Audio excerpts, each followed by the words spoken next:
For this portion of the session, we're going to be talking about event planning. So let's talk about programming. So far, we've talked a lot about what you want your organization to be. Now we're going to talk about what you want to do. And anything that your organization does is called programming.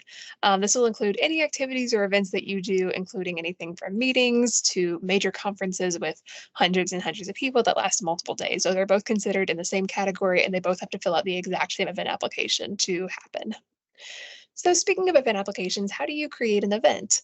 Once you're a registered student organization, you'll go to your organization's homepage in OrgSync, go to the Events tab, and select Create an Event. And this will take you to the event application, which we'll talk about more later. To see events that you've already submitted but haven't been approved yet, you can go to My Submissions in OrgSync. And this is where student activity staff will make any comments that they need to make on your event application about risk management and scheduling. And it's actually not just limited to student activities, also people probably from the union team, the booking team, scheduling. They'll also be making comments back and forth, as well as any other organizations within the risk management side that might need to comment on your application. So we talked about risk management. So what is that? Risk management is the process of reviewing events to determine how risky they are. But just because an event might be deemed risky by our team, it doesn't mean that you can't do it. Because student activities is here to work with you to make sure that your event is super safe without compromising on any of the fun that you've planned. So let's talk about a few things that typically move an event into the medium to high risk category and what you can do to make still make this application process as smooth as possible. A few things that can alert the risk management team, and it's not always our team. We actually have an algorithm that goes through and checks off any boxes in your application that might mark your event for risk management. So just because that system marks it for risk management doesn't mean that we would actually deem it risky. It just means that we need to check over it a little bit more and make sure that your event is still going to be safe because a big part of risk management is looking at the worst case scenario.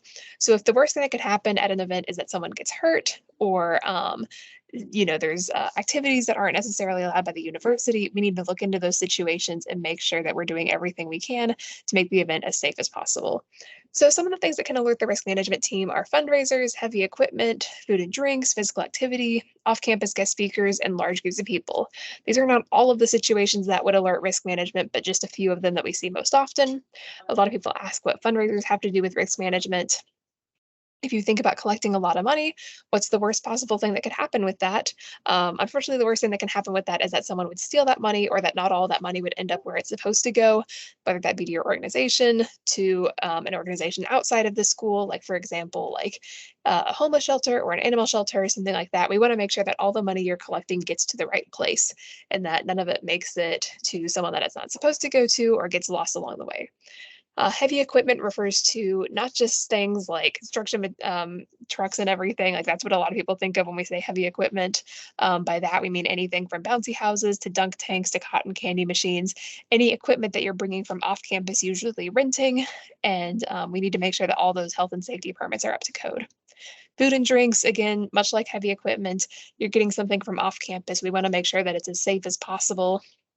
This is actually why we don't allow bake sales at UNT because if you think about it, there's very few risks associated with getting cookies from Walmart because we know that Walmart has commercial kitchens. They cook food professionally. That's their job. Whereas an organization member making cookies at their house, we don't know how clean their kitchen is. We don't know that they know for sure all of the different processes that go into making sure that every single item is safe for consumption. So therefore, there's some level of risk associated with that. Physical activity is pretty obvious. We're not too concerned about a dance group doing some light choreography, especially when we know that a lot of them are trained dancers. We would be more concerned about a couple of Greek life organizations having a football tournament because there's a lot higher chance for risk of injury happening with that. So we would want to keep an eye on that and make sure that people there have first aid training. Off-campus guest speakers, there's actually a couple different things that we worry about in that department. One of them is that you bring in like a massive guest speaker, like say you bring in a former president. That's probably going to draw a massive crowd. People would really want to see them, and some people might not necessarily agree with all the views that they have. So that's two different sides of that coin. One is that they're super popular, and you're going to have a lot of people in one place. And at those in those sorts of situations, that's an inherent risk of having a lot of people in one place because people can get unpredictable, they can get agitated and stuff, and you want to make sure to minimize that as much as possible. Well, on the other hand, say that the speaker you're bringing in has a history of saying really controversial things that get people riled up. We want to make sure that everyone in that situation stays safe and that the speaker stays safe as well. A lot of people think that if we don't personally agree with the views of the speaker that you're bringing in, we'll say, no, you can't have them on campus. We actually legally can't do that due to the First Amendment and free speech. We can't deny anyone the right to come and speak on campus. So if you invite someone, if they say yes, we have to let them come to campus. We just also have to let you know the potential risks of bringing that person to campus and make you aware of that, because some organizations, well, a lot of them know going in who their speaker is and what they're about, and any potential past history that they might have. Some organizations don't, and they want to know that beforehand. Lastly, large groups of people. I already touched on this. If you have a large group of people, that can present its own kind of risks, especially if people come from off campus. When you think about on campus versus off campus, it's helpful to sort of think about your house. And when you're in your house, you want to take good care of it and make sure that it's clean and it stays nice because you live there. And it's sort of like that with the university as well. We don't worry too much about large groups of people from on campus, like students and faculty, but it's when we start to bring in off campus guests that we start to get concerned, because they don't live here and sometimes they don't always treat the campus with the same respect that other people do.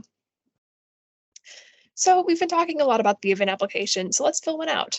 I'm going to pull this up real quick. But I had one question before we moved on. Yeah, of course. So we did talk about the risk factors, but then do we have a mitigation plan or something in place to, control the risk factors? Yes. Or So that's going to be the event application, which we're going to fill okay, out in just a second. That'll sort of notify us of any risks. And then if the event is deemed risky, then you might need to fill out an event safety application. Or sorry, an events, yeah, I think an event safety, I'm trying to remember the exact word, event safety planner, which is basically a big plan where you go through and identify any possible risks in the situation that we've already marked out for you, and basically what your plan to mitigate those risks is. okay, sir, gotcha. Okay, great. So I am going to pull this up. If you look up UNT org sync, Mhm. you just go to that first link up there and then hit log into org sync. Mine's automatically logging me in because I was here earlier today. But then you just go up here. Actually, normally I'll show you, I'm personally the president of Main Dynamics, an a cappella group on campus. So if I wanted to make a brand new event, I would go to events on that little sidebar. And I would go up here to create event. But I actually already have one started for us. So I'm going to go over there and pull that up. So for that, we would go to my submissions, click that, and scroll over here to events. And I have this fake training event that I've done a couple times. It's always gone well. So we're going to look at that. This is a hypothetical event because we see, and specifically a carnival, because we see a lot of times that carnivals are the most risky events that are put on just because they have a lot of different factors that go into them. So we're going to be taking a look at some of that. I've pre-filled out about the first half of this application since a lot of that is just really basic stuff, and I've left the second half open for us to do together.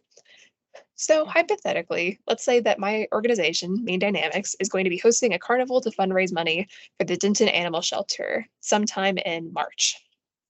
We'll say that we're going to start at 12 and end at 5, and we would like to host it at UNT Library Mall if it's available. For event of visibility, we want to show this to the public. And for categories, we're going to say that it's student organizations because we are a student organization. It's a service event, and it's a creative and performing arts event because we are a performing group and we would like to perform at some point during the event. As for perks, it's a fundraiser, so we're not really handing out free stuff. We're hoping that people buy things so they can donate, and we're not handing out credit either.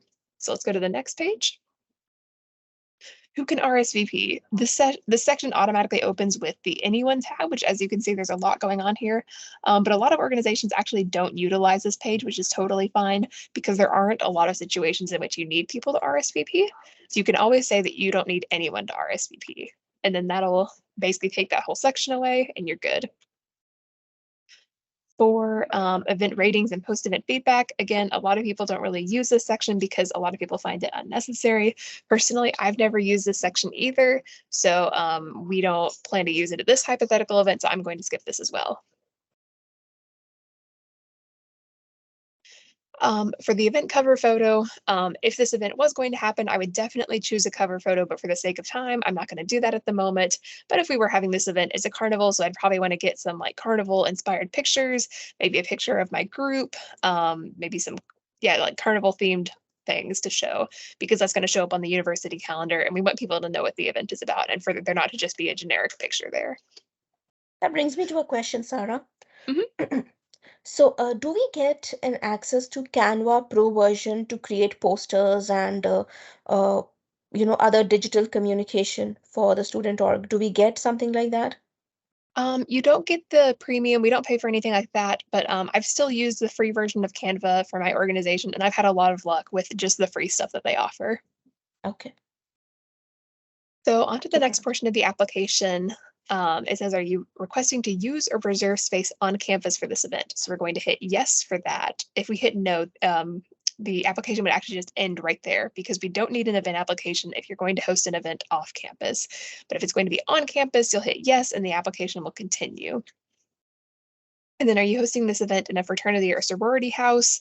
No, we're not doing that. And is this a tabling only event? Basically, what that means is that the event can be confined to a single table, like you're doing some sort of really, really basic fundraising thing, or you're just handing out information about your organization. This is going to be a little more involved than that. So we're going to hit no. And we're going to say that yes, my student org's portal roster and OrgSync has the most current president and advisor designated because those are the most important parts of your roster. We do ask that your roster be as updated as possible at any time, but those are the two most important parts. So for additional procedures and deadlines, we have watched the videos for this school year, so we're going to hit yes, and we understand and agree to the event application procedures and deadlines. The only thing that I want to point out to you here right now, when you do submit an application, please read all this later. But the one thing that I want to point out at the moment is this part and then this part in bold here as well. So if you're or if this event poses a hazard or a risk to anything, you're going to want to submit it at least 15 days prior to the requested event. And if it does not, at least 5 days prior to the requested event. So a lot of people ask, how do you know if your organization's event is risky or not? Unfortunately, you really don't know that until after you submitted it and we've been able to deem whether it is or is not, which I know is frustrating.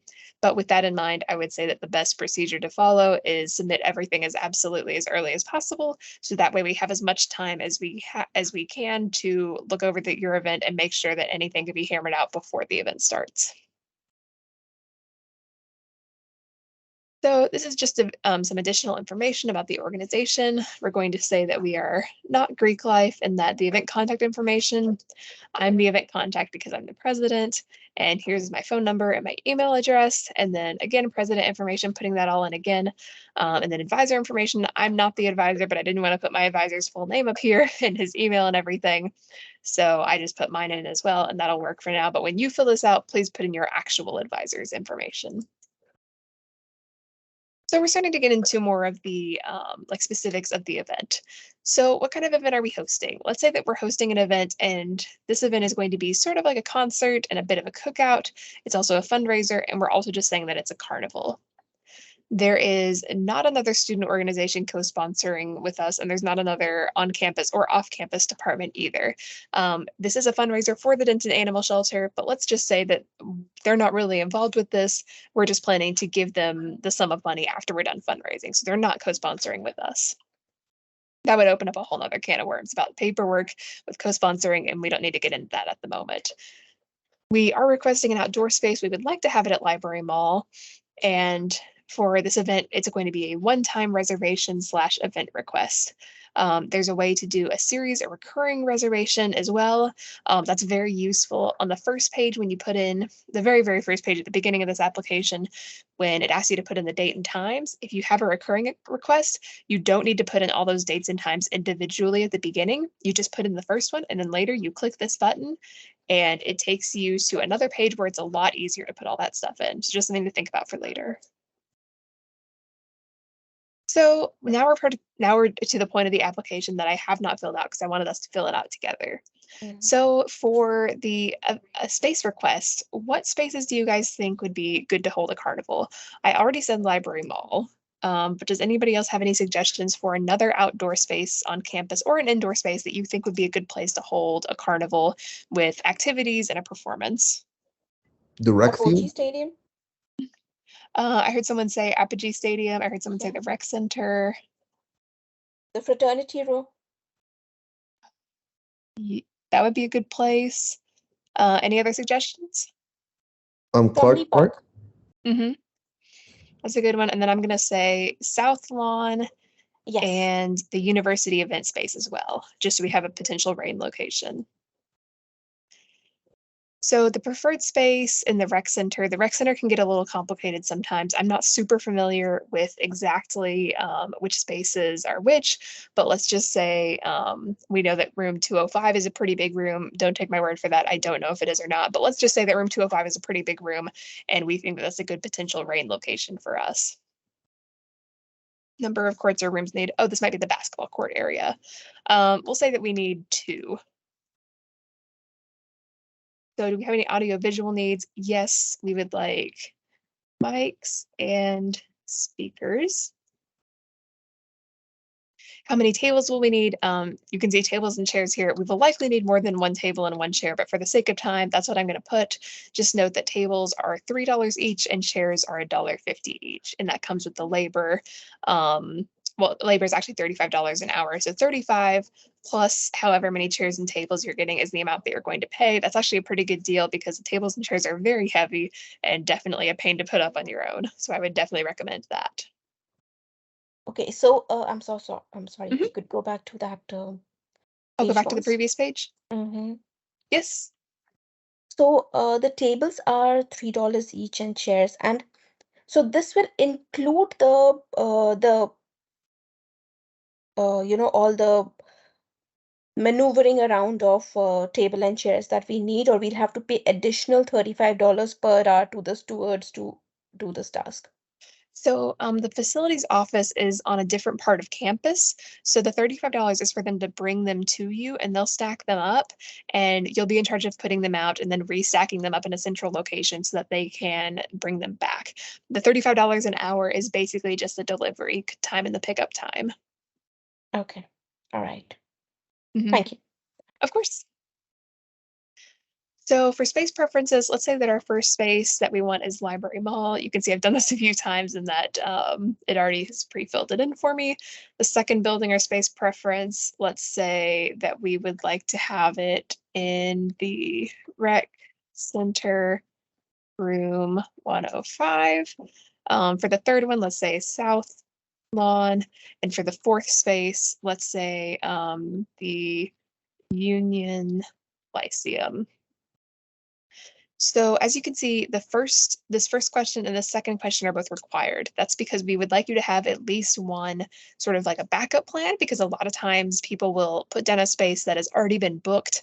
And unfortunately, there's no way to check on that beforehand. So if we would like to add some clarity to the space we're requesting, like if we needed multiple rooms, this is the space to do so. Say they ask for your first space, you can only input 1 space at a time. So if we wanted library mall and the rec center or library mall and South Lawn, this would be the place to put that down here. Note, this is another one of those places where I'm just going to say it again. It's best to input your application as early as absolutely as early as possible, because spaces like library mall, the South Lawn, and the Lyceum, and I would assume also the rec center, those spaces go pretty fast. So even if your event isn't until around May, getting that space booked is going to be very beneficial so that you don't have to scramble and fight with people for dates at the end of the semester. So for this one-time reservation date, the event first choice, I think we said it was going to be March 25th. So that's going to be, we need to follow this format. So it's going to be 03/25/2023. Second choice, let's just say the very next day, the 26th. And then third choice, is just keep going with the days. Obviously, if you were doing this, you would put in the best day possible for you. And that wouldn't necessarily be 3 days back to back. This is just what I'm putting in to make this go a little faster for us, just to show you guys what it's like. This isn't required, so we're not going to put in an event date fourth choice. But if the event is like really, really important and it's super important that you have this event, definitely would recommend having a fourth choice. Event setup time, we said that the event would run from around noon to 5. So let's give ourselves 2 hours of setup time and say that we need to start at 10 a.m. And the event time starts at 12 p.m. and it's going to go until around 5, but we don't need as much teardown time. So let's just say that we only need to tear down until around 6 p.m. If we would need to add clarity to the time or date of our request, we could do so here. For the sake of time and also because this is fairly straightforward, I'm not going to do so. But if you feel like there could be any possible confusion, please, please, please clarify that request. We always love more information. If you have less information than we need, we will probably need to come back to you later for questions, and that's all in the comments of your application, and things can get very complicated quickly. So this is one of the main pages that I look at when I'm assessing risk for events, the activity details page. It's going to be mainly this page and then the event attendees page that I look at. So for this event at a carnival, what sort of activities do you guys think you would want to do if your organization was holding a carnival? I'm guessing handling Poster. hazardous materials. For sure, yeah, if we wanted to do any sort of like face painting, anything else? Food. Food. So that's going to be down here. Food options. Let's say that we're getting some catering from Verde Catering, and that we're also getting prepackaged and individually wrapped foods. Actually, instead of catering, let's say that we're having a cookout, that someone there is going to be making some of the food. So there's going to be food. We're having a fundraiser, so we need to select solicitation, and we're going to be singing and dancing, so physical activity as well. So for this section, I'm actually not going to put anything here right now. If I'm going to show you in a minute, if we try to continue on from this page without putting anything there, it's not going to let us. So in a minute, I'm going to unselect a lot of this stuff just so we can continue on to the next page and I can show you guys what's going on a bit quicker. But in a real event application, you would fill this out to the best of your ability. So renting any equipment, let's say yes, but we won't have animals present. Let's say that we want to rent like a cotton candy machine. So yeah, we're going to hit yes. That's food options, drink options. We're going to hit prepackaged cans, just like canned sodas, waters, stuff like that. And then beyond what is listed above or on previous pages, please explain in detail any other activities that would occur at the event. So basically anything that wasn't asked about or anything that you want to provide more information on, which again, more information is always better. Please put that here. I know that this looks like just a little line space where this would look more like a paragraph setup, but please go as long as you need to in this section. Again, more information is something that we really, really appreciate. So as you can see, this is going to try to make me fill out all these areas. It won't let me go on until I finish this. So I'm just going to put something in here real quick. So for rentals, this would be, we would need the name of the vendor, the kind of equipment we're renting, their address, the phone number, their website, and then if we have another vendor, putting all that information down for them as well. So I'm going to go in and unselect that. So again, for the prepackaged food, this would just be putting in like name of the business where it was purchased. Let's just say like Walmart and Winco. And the type of food would be maybe like cookies and candy and, you know, supplies for grilling hot dogs. But I don't want to write all that out right now, just for the purposes of this presentation. So we're going to skip that. And we're also just going to say not serving drinks so that we can not do this at the moment because we don't really have the time. But when you do fill out your event application, again, just make sure to fill it out. For outdoor reservations, we are using amplified sound. We would like to have speakers and mics. Will there be exhibits, structures, or camping? Basically, we don't really allow camping on campus. What that means is any event where you would stay the night and sleep. We do have 24-hour events like hackathons, but we try to make sure that no one falls asleep on campus. That's just something we try to stay away from as part of the Division of Student Services policies. It's something that we is kind of a no-no. But as far as structures, we would like to have that stage out if we're at Library Mall. So we're going to hit yes for that. I'm going to put stage. If you were filling this out, again, please more detail. But for the purposes of this, I'm just going to do a one-word answer. Any heavy equipment, like a vehicle, dunk booth, photo booth, or stakes driven into the ground. Probably for this event, we would actually say yes. But again, because I don't actually have that real paperwork on me, I'm going to say no. But again, if this were a real event, you would say yes. Also, just be as truthful as possible. A lot of times people think that if they say no to things and events, we won't question them further, which is definitely true. But also, if we find out that you weren't truthful with us in the event application and that you had events that were not approved, that could be grounds for getting your organization in a lot of trouble, which we really don't like doing. So for marketing this event, we want to put it out on social media, flyers, ground signs. We're not going to do email, but we also want word of mouth. This is to sort of help us gauge the engagement that your event might receive, because down here, we have the number of attendees you expect to have at your event. And if you say you're going to have like 5 students, no employees, and 5 off-campus guest attendees, so a total of 10 attendees, and you're advertising on every possible platform, it's safe for us to assume that you might have more than 10 attendees, and we might ask you of like, if you're only expecting 10 people, why are you advertising everywhere? Like, how many people are you really expecting? So that's to help us gauge that sort of information. So just make sure all the numbers match up. If your numbers don't match up, just offer an explanation for that and we can look into it, and it's probably going to be totally fine. So for marketing off campus, let's say yes, we want to market in coffee shops around campus and wherever we can find public bulletin boards. So we would explain that here.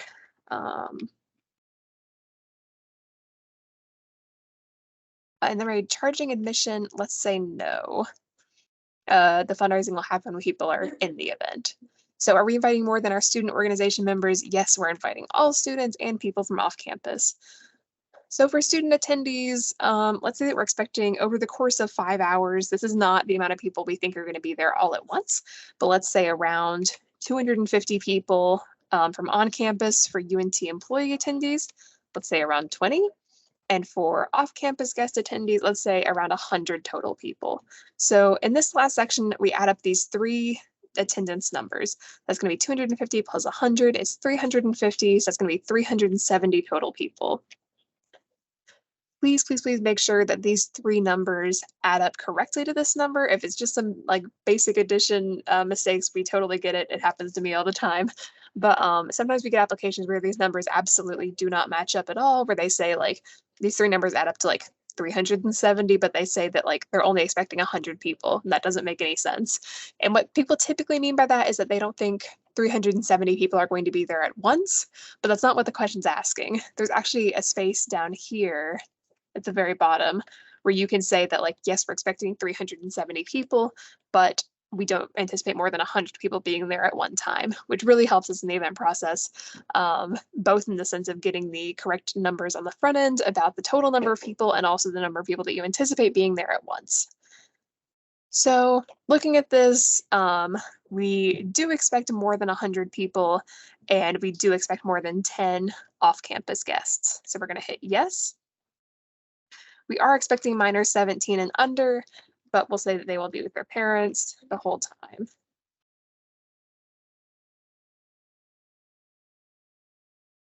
That's usually a concern when you just have minors who are not necessarily unattended, but not attended by their parents or guardians.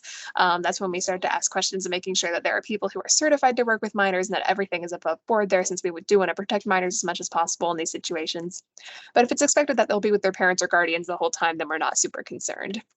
We're not inviting a guest speaker, so we don't need to fill out these questions. And in this section, we would explain anything that we felt was necessary about our event and go from there. For this next page, we're getting really, really close to the end of this. I promise. I know it's a long application, but my organization is called Mean Dynamics. So we're going to be in this category with the I'm sorry, I cannot talk.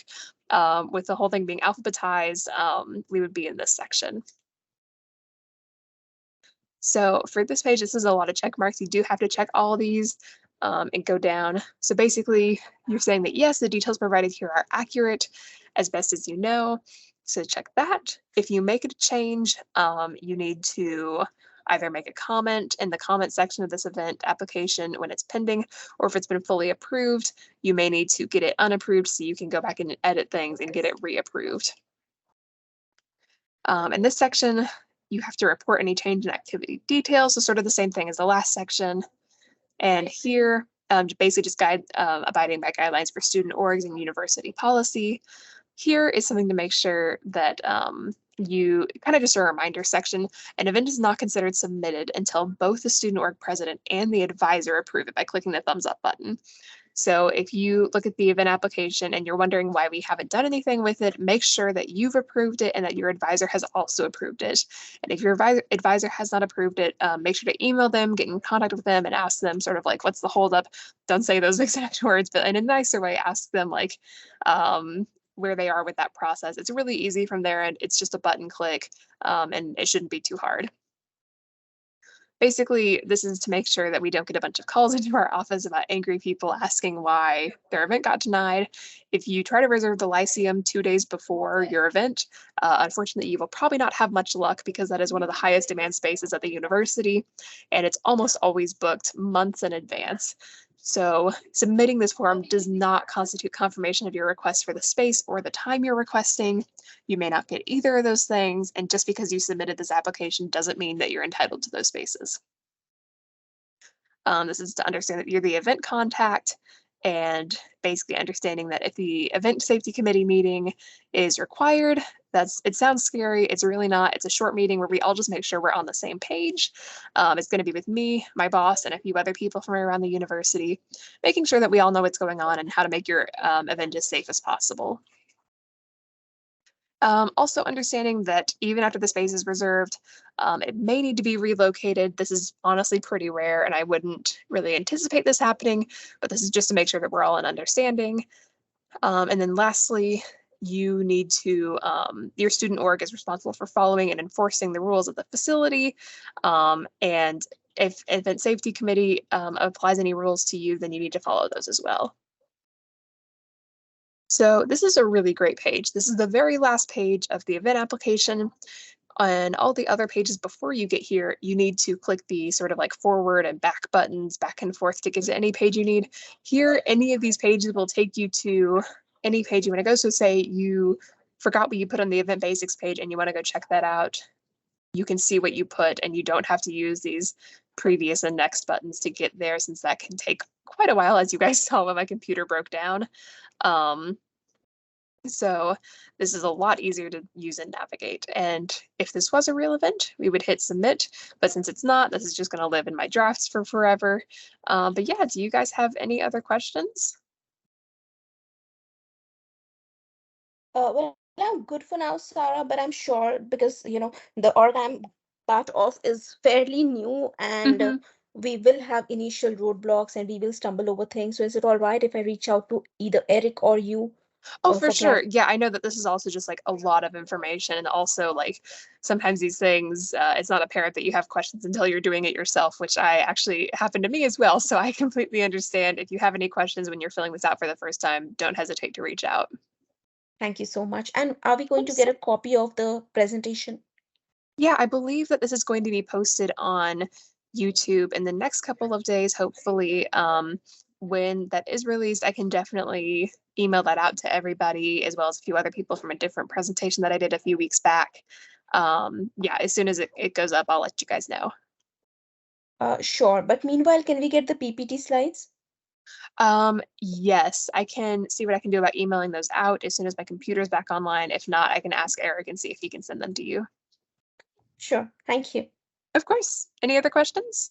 Yeah, and is this required for like for my organization? My organization, we're kind of just doing guest speakers, but like in a really small, like not like big event, because we're kind of Yeah. having like audio engineers and retired video professionals, stuff like that. So Yeah, so we actually get that question a lot of like my organization. We know that our guest speakers aren't like super famous, or they're not like saying things that are super controversial. Do we still need to fill out this application? The answer is yes, because sort of imagine a situation in which we know someone is bringing in someone super controversial, and we only check that person's application and not everyone else's. That doesn't really look fair. We do need to have the same procedures for every single group. So when you do submit the application, you're going to have to also submit every single person that you plan on bringing to campus so that we can review them and make sure that everything is above board. So there's that. And then also just the event application is necessary for any event that happens on campus, no matter how big or small. okay, sounds good. Thank you. For sure. Any other questions? Oh, also, I joined kind of late. I was in another meeting and it ran really late, so that's why I got here at the start of the event planning part of the meeting. Got it.